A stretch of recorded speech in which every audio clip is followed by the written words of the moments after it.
5月30日，北京突遭大风暴雨，蜘蛛人在央视大楼被大风吹飘荡在空中摇晃，非常的危险。每一位高空作业者背后都承载着一个家庭。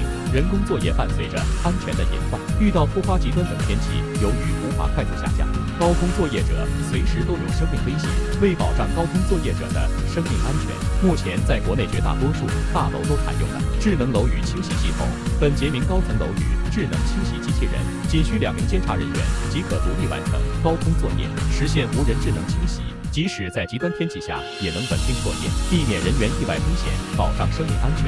智能楼宇清洗机器人为高空作业保驾护航。